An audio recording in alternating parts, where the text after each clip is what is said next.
بسم اللہ الرحمن الرحیم الحمد للہ رب العالمین والصلاة والسلام علی سید المرسلین وخاتم النبیین محمد صلی اللہ علیہ وسلم اما بعد اعوذ باللہ من الشیطان الرجیم بسم اللہ الرحمن الرحیم سبحانك لا علم لنا إلا ما علمتنا إنك أنت العليم الحكيم رب اشرح لي صدري ويسر لي أمري واحلل عقدة من لساني يفقهوا قولي السلام علیکم ورحمۃ اللہ وبرکاتہ۔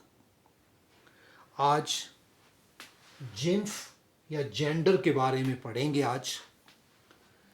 آج کل ہم نے اصل میں شروع کی ہوئی ہیں اسم کے بارے میں کہ اسم کو ہم کسی فکرے کے اندر جب تک نہیں سمجھ سکتے جب تک کہ اس کی 4 پراپرٹیز کا ہمیں پتہ نہ ہو۔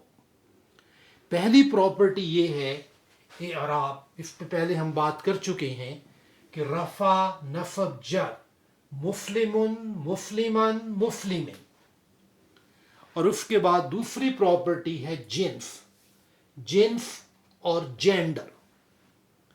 اب جنس اور جینڈر، پہلے میں ایک فقرہ لکھتا ہوں اردو کا، اس کے حساب سے دیکھتے ہیں۔ پہلے یہ لکھا ہے میں نے،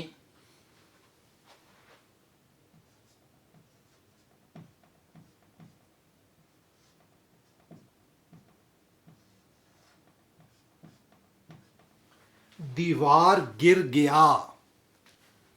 میں نے لکھا ہے کہ دیوار گر گیا۔ اب آپ کو اندازہ ہو گیا ہوگا کہ فقرے کے اندر کچھ مسٹیک ہے۔ مسٹیک یہ ہے کہ ہونا چاہیے تھا کہ دیوار گر گئی۔ اب میں نے یہ مسٹیک کیوں کی؟ مسٹیک اس لیے کی کہ مجھے یہ پتہ نہیں تھا کہ دیوار مؤنث ہے یا مذکر ہے۔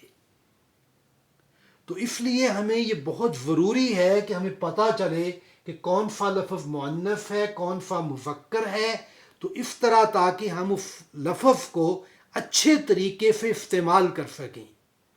اگر نہیں پتہ ہوگا جنس کا تو غلطی ہوگی۔ اگر میں کہوں کہ کتاب گر گیا تو آپ کہیں گے کتاب گر گئی۔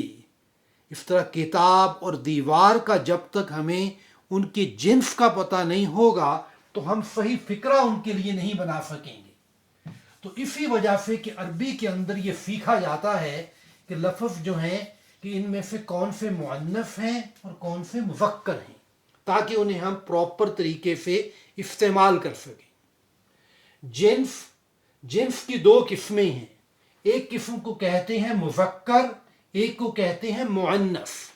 مذکر میسکولن، مؤنث فیمینن۔ اب یہ ہے کہ جو نیا آدمی شروع کرتا ہے عربی پڑھنی تو اس کے لیے تھوڑی سی یہ مشکل آتی ہے کہ اس کو کیسے پتہ چلے بھی کون سا لفظ قرآن پاک میں مذکر ہے، کون سا مؤنث ہے۔ تو اس کا جو ہمارے اکابرین ہیں، گرامر کے لوگ جو ہیں، ان لوگوں نے بہت اچھی معاملہ اس میں کر دیا۔ انہوں نے کہا کہ جو عربی زبان میں استعمال ہونے والے ہر اسم کو مذکر سمجھا جائے گا جب تک کہ اس کا مؤنث ہونا ثابت نہ ہو جائے۔ یعنی عربی میں فقرہ دہرا رہا ہوں کہ عربی زبان میں استعمال ہونے والا ہر اسم مذکر سمجھا جائے گا جب تک کہ اس کا مؤنث ہونا ثابت نہ ہو جائے۔ تو اس کا مطلب یہ ہوا کہ ہم نے مذکر کے بارے میں ہمیں پڑھنے کی ضرورت نہیں ہے، کیونکہ ہم نے تمام کو مذکر کہہ دیا ہے۔ لیکن جب تک ہمیں مؤنث کی کوئی علامت نظر نہ آئے، تو اس طرح ہمیں صرف جو مؤنث کی علامتیں ہیں ان کو صرف پڑھنا ہے۔ جب مؤنث کی علامتیں ہم پڑھ لیں گے تو اس کے بعد اگر ہم اس کو مؤنث سمجھیں گے تو وہ مؤنث ہوگا ورنہ مذکر ہوگا۔ تو مؤنث کے اندر اصل میں مؤنث کی 2 قسمیں ہیں۔ ایک مؤنث کی قسم کو کہتے ہیں مؤنث حقیقی، کہ جو ریئل مؤنث ہیں، ایک ہے مؤنث غیر حقیقی، تو جو ریل جوڑے والی بات نہیں ہے جن میں، مطلب مؤنث حقیقی تو وہ ہیں کہ جو اصل میں جوڑے ہیں، تو مؤنث غیر حقیقی میں وہ ہیں کہ جن میں جوڑے نہیں ہوتے جو ہے۔ تو مؤنث غیر حقیقی کے اندر جیسے یہ دیوار ہے، کتاب ہے، اب ان کا کوئی جوڑا تو نہیں ہے نا جی جو ہے، تو اس کی وجہ سے ان کو کہتے ہیں مؤنث غیر حقیقی۔ تو مؤنث غیر حقیقی کو اس کی آگے دو قسمیں ہیں، ایک کو کہتے ہیں مؤنث لفظی اور علامتی، کہ جس مؤنث کے لفظ کے اندر کوئی ایسی علامت ہو، کوئی ایسا مارکر ہو کہ جس سے وجہ سے پتہ چلتا ہے کہ یہ مؤنث ہے۔ دوسری ہے کہ مؤنث سمائی۔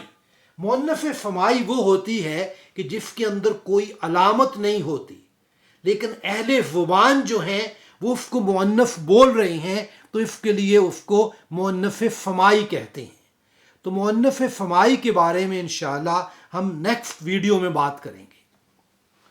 تو جو مؤنث لفظی اور علامتی ہیں، دو قسم کی علامتیں پائی جاتی ہیں۔ پہلی علامت کو کہتے ہیں تائے مربوطہ، تائے مربوطہ گول تا جو ہے، اور دوسرا ہے الف التانیث۔ الف کی اور بھی بہت قسمیں ہیں، تو یہاں پر ہے الف التانیث یعنی مؤنث کا الف، اور اس کی دو قسمیں ہیں، ایک کو کہیں گے مکسورہ، ایک کو کہیں گے ممدودہ۔ تو اگر یہ تین نشانیاں ہوں گی تو اس کو ہم کہیں گے مؤنث غیر حقیقی۔ اب اس کی تھوڑی سی وضاحت ہے کہ مؤنث حقیقی ہے، جیسے مؤنث حقیقی میں جیسے امن ماں ہے، اب جو ہے ایک ماں کا ایک ماں ہے، اب امن ماں ہے، میں نے ادھر مفکر بھی ان کے لکھ دیے ہیں، ابن باپ ہے، اب جو ہے یعنی اس مؤنث کا ریل مؤنث ہوتی ہے، جو مؤنث حقیقی ہے اس کا جوڑا ضرور ہوتا ہے۔ جیسے امن ماں ہے، امراتن عورت، بنتن لڑکی، اختن بہن، ابنتن بیٹی، یہ تمام مؤنث حقیقی ہیں، اور ان کے مطابق ان کے مفکر موجود ہیں۔ ابن باپ، رجل مرد، ولد لڑکا، اخن بھائی، ابن بیٹا۔ تو اس کا مطلب یہ ہوا کہ جب ہم قرآن پاک پڑھیں گے یا احادیث پڑھیں گے تو پہلی چیز تو ہے کہ اس لفظ کا ہم ترجمہ کر کے دیکھیں گے۔ اگر ترجمہ کرنے کے اندر کوئی مؤنث حقیقی ہوگا تو پھر ہم کہیں گے کہ یہ مؤنث حقیقی ہے۔ اب اس کے بعد جو دوسری قسم آ رہی ہے مؤنث غیر حقیقی کی، تو مؤنث غیر حقیقی کے اندر مؤنث لفظی اور علامتی، کہ اس مؤنث کا جو ورڈ ہے، ورڈ کے اندر کوئی نہ کوئی ایسی علامت ہو کہ جس سے ہمیں پتہ چلے۔ تو پہلی علامت کو کہتے ہیں تائے مربوطہ، یعنی گولتا آخر میں ہو، جیسے یہ لفظ ہے جنتن، اب جنتن کے اخیر میں گولتا آ رہی ہے، تو جنتن کو ہم مؤنث کہیں گے۔ آیتن، آیتن کے اخیر میں گولتا آ رہی ہے۔ شجراتن، حیاتن، حیاتن کہتے ہیں زندگی کو، تو ان کے گولتا ہیں۔ اس کے بعد ہے الف مکسورہ۔ الف مکسورہ یہ ہے کہ اگر کوئی یا ہو اور یا کے اوپر کوئی حرکت نہ ہو، جب کوئی حرکت نہ ہو لیکن اس سے پہلے والا جو لفظ ہے اس پر فتحہ ہو، جب فتح ہوتی ہے تو اس الف کو مکسورہ کر دیتے ہیں، یعنی اس جو فتحہ ہے فتحہ کو سٹریٹ لکھا جاتا ہے۔ وہ سٹریٹ لکھنے کی وجہ سے آپ پڑھیں اب کبرا، اب کبرا میں الف یا نہیں پڑھی جا رہی، یا کی ساؤنڈ پڑھنے میں نہیں آ رہے، صرف کبرا، فغرا، بشرا، ذکرا، یہ تمام حرف جو ہیں یہ ختم ہو رہے ہیں الف مکسورہ پہ۔ جب یہ الف مکسورہ پہ ختم ہوں گے تو ان کی وجہ سے یہ علامت ہے کہ ان کے مؤنث ہونے کی۔ تقوی، تو ان میں یہ ہوگا کہ یا پڑھی نہیں جائے گی، اخیر میں لکھنے میں صرف آتی ہے، اس کو کہتے ہیں الف، اور کوئی اینڈ کے اندر الونگیشن نہیں ہوگی، کبرا، فغرا، بشرا، ذکرا، تقوی۔ دوسری جو ایک اور علامت ہے اس کو کہتے ہیں الف ممدودہ۔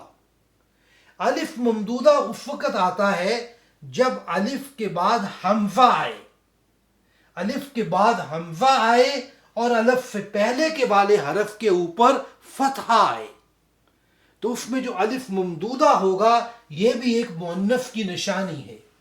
فہراؤ، فہراؤ کہتے ہیں ڈیزرٹ، فوداؤ کالے رنگ کو کہتے ہیں، خضراؤ گرین رنگ کو کہتے ہیں، سبز رنگ کو، تو یہ فہراؤ، فوداؤ، خضراؤ، تو یہ اس کی علامتیں ہیں، یعنی تائے مربوطہ ہو، الف مکسورہ ہو، الف ممدودہ ہو، یہ حرف ہوں گے تو یہ نشانیاں ہیں ساری اس کی مؤنث کی، کہ جن کی وجہ سے ہم مؤنث کو پہچان لیتے ہیں۔ لیکن اس کے اندر ایک اور چیز بھی، باقی جتنے بھی کو گرامر کے رولز ہوتے ہیں ان گرامر میں ایکسیپشن ہر میں ہوتی ہے، کیونکہ جو اہل زبان ہے زبان بنتی ہے پہلے، گرامر بنتی ہے بعد میں، تو اس لیے تو ہر گرامر کے اندر کچھ نہ کچھ ایکسیپشن ہوں گی جو ہے۔ تو یہاں پہ ایکسیپشن کی یہ بات میں بتاؤں یہ ہے کہ جیسے ایک مرد کا نام ہے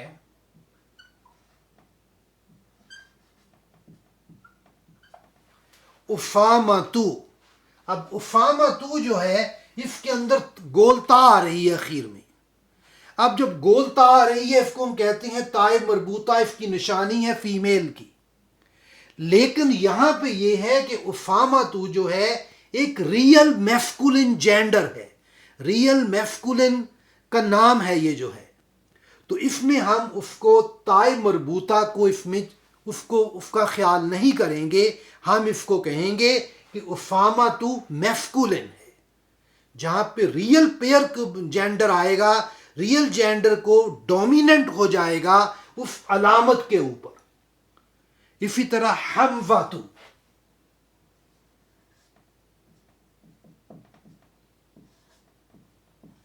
حمزہ، حذیفہ،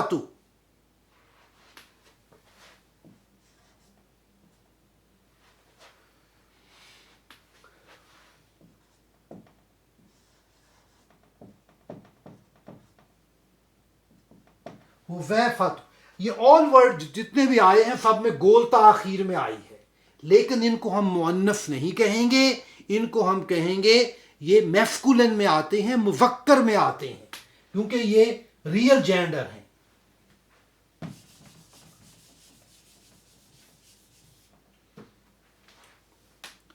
اس کے بعد ایک اور بات ہے، جیسے اردو زبان کے اندر جب ہم ففتھ کو استعمال کرتے ہیں کسی کے ساتھ تو اس میں کوئی تبدیلی نہیں ہوتی۔ تبدیلی کا مطلب یہ ہوا کہ ہم کہتے ہیں لڑکا نیک ہے،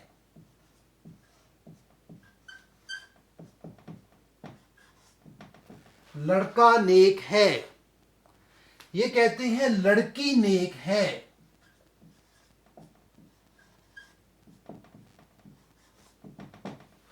اب لڑکا کے لیے بھی نیک، لڑکی کے لیے بھی نیک، یعنی اس کے اندر کوئی ففتھ کے اندر تبدیلی نہیں آئی۔ لیکن عربی میں اس طرح نہیں ہے، عربی کے اندر یہ ہے کہ جو مذکر ہیں ان کے لیے ففتھ اور ہوگی اور مؤنث کے لیے ففتھ اور ہوگی۔ جیسے ایک ففتھ ہے صادقن،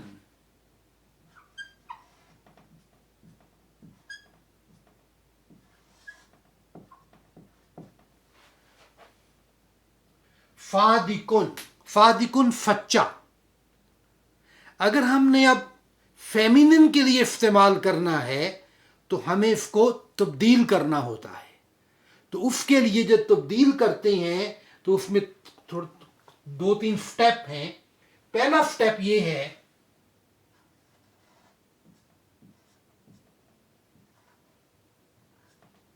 پہلے میں ہم نے یہ کیا کہ صادق، یعنی اس میں تنوین تنوین کو نکال دیا. تنوین نکال دی. تنوین نکالنے کے بعد کیا کاف کے اوپر فتحہ لگا دی. فتحہ فادکا بن گیا. پہلا سٹیپ ہوا کہ تنوین کو ختم کیا. دوسرا سٹیپ یہ ہوا کہ اس پہ فتحہ لگائی.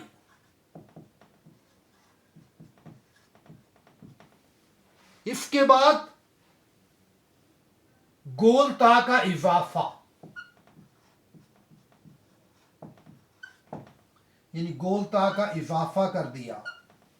اضافہ کرنے کے بعد پھر تنوین لگائی.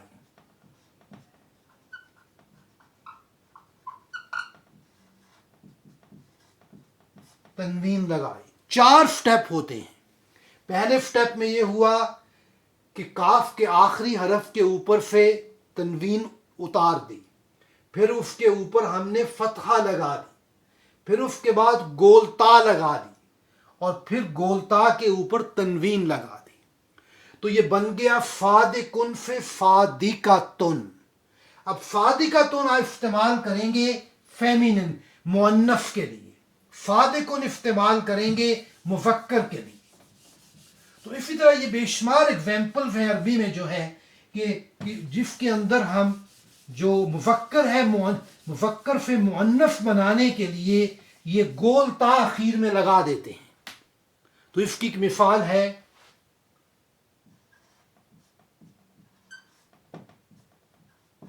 کافرن. کافرن سے کافراتن.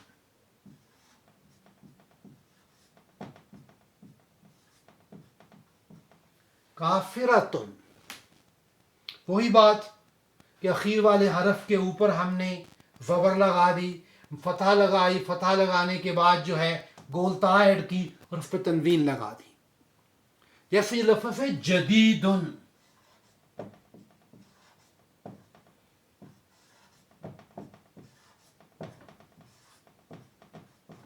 جدیدن سے جدیدتن بنا دیا. جدیدن جدیدتن. قدیم قدیمتن. طویل طویلتن. تو ان میں تمام میں یہی ہے. جیسے مسلمن ہے، مسلمن ہے ایک مذکر مسلمان. اب اگر ہم یہ کہنا چاہتے ہیں کہ ایک مؤنث مسلمان، ایک مؤنث مسلمان کے لیے ہم اس کو کریں گے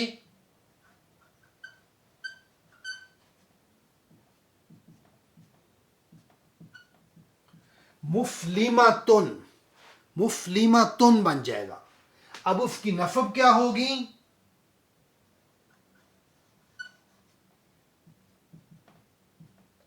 مسلمتن. اس کی جر کیا ہوگی؟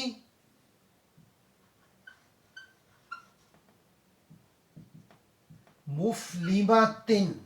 مسلمتن مسلمتن مسلمتن.